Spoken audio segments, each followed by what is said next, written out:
在人类文明的历史长河中，战争总是避不开的旋律。因此，在世界各大文明的神话体系中，战神也是不可或缺的主要神之一。几乎所有文明神话都有战神崇拜，人们会祭祀战神来祈求战争的胜利。在神话故事中，战神应当是战无不胜。然而，古希腊的战神阿瑞斯却十分拉胯，丢脸的事迹是多不胜数。第一，阿瑞斯却在特洛伊战争中频频吃瘪。俗语打虎不离亲兄弟，上阵须交父子兵。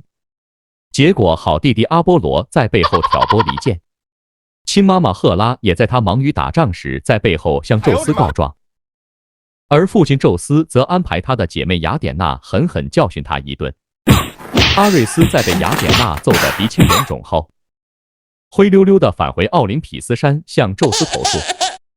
宙斯非但没有劝慰他，反而恶狠狠地训他，让他别再丢人现眼，威胁说要不是你是我和赫拉的儿子，我一定会要把你打到地狱最底层。不仅如此，作为战神的阿瑞斯居然沦为战俘。故事的开始是这样的，在传说中，阿洛伊代这对巨人兄弟因为贪图女神的美色对奥林匹斯山宣战，这引起了神王宙斯的怒火。原本这两个巨人即将受到宙斯残酷的打击，可这时喜好战争的阿瑞斯突然跳了出来，他自告奋勇要维护神灵们的尊严，由他去惩戒这两兄弟。由于阿瑞斯低估了这两位巨人的战斗力，反而被拉下战车狠狠地揍了一顿，还被这巨人两兄弟用锁链捆绑，生生囚禁在青铜大锅里长达13个月。下一个丢脸的事迹就是偷情事件。美神阿佛洛狄特是阿瑞斯的兄弟火神赫菲斯托斯的合法妻子，因为生得丑陋，赫拉还曾将他丢下奥林匹斯山上，于是还落得个瘸腿的毛病。这样的火神当然是无法赢得美神阿佛洛狄特的欢心的。可是这一桩婚事是在神王宙斯的授意下促成，阿佛洛狄特也无法反抗，还和其他一些神祇有过不正当的男女关系。而阿瑞斯却是美神阿佛洛狄特的情人，可怜的火神根本管不住妻子，只能被迫戴绿帽子。而小爱神厄洛斯是阿佛洛狄特和阿瑞斯私通而生的小儿子。相传两者幽会时，让太阳神赫里俄斯推荐，并告知赫菲斯托斯。赫菲斯托斯制作面无形之网，意图抓奸在床。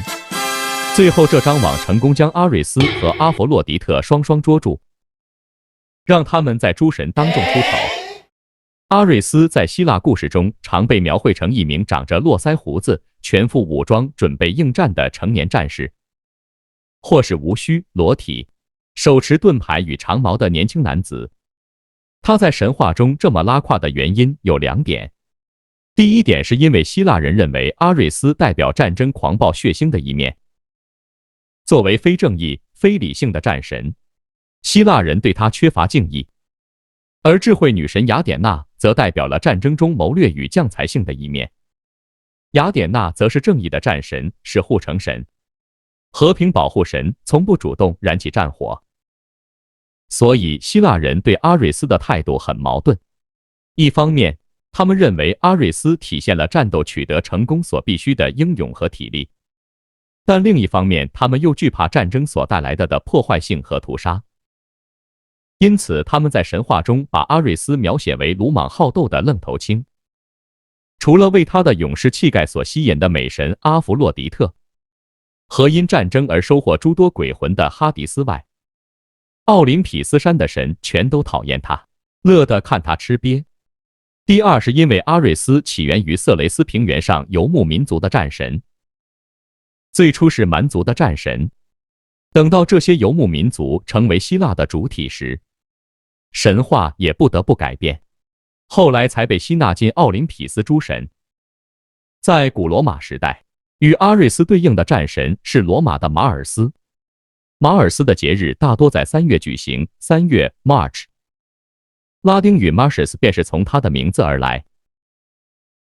对比阿瑞斯，马尔斯在罗马是位非常受崇敬的神，与主神朱庇特并列，他是罗马最初的三主神之一。